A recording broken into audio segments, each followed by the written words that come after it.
وما أنفقتم من نفقة أو نذرتم من نذر فإن الله يعلمه وما للظالمين من أنصار. اور تم خدا کی راہ میں جس طرح کا خرچ کرو یا کوئی نظر مانو، خدا اس کو جانتا ہے، اور ظالموں کا کوئی مددگار نہیں.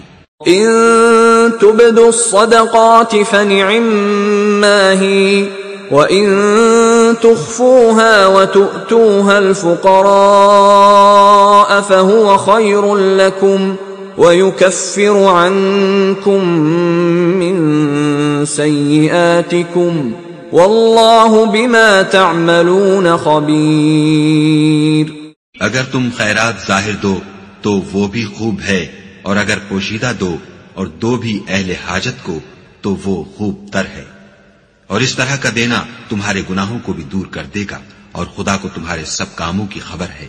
ليس عليك هداهم ولكن الله يهدي من يشاء وما تنفقوا من خير فلأنفسكم وما تنفقون إلا ابتغاء وجه الله وما تنفقوا من خير يوفى إليكم وأنتم لا تظلمون.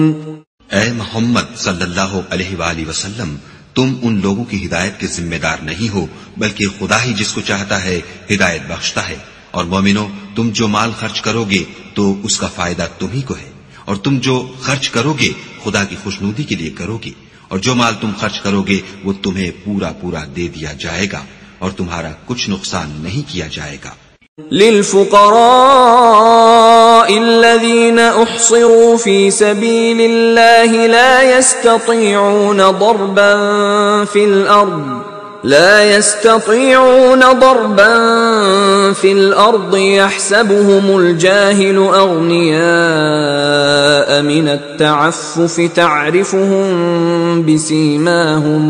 تعرفهم بسيماهم لا يسألون الناس إلحافا وما تنفقوا من خير فإن الله به عليم.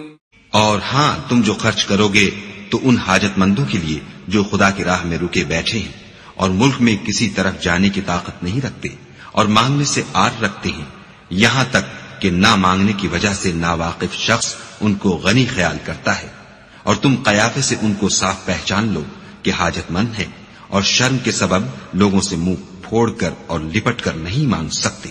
اور تم جو مال خرچ کرو گے کچھ شک نہیں کہ خدا اس کو جانتا ہے.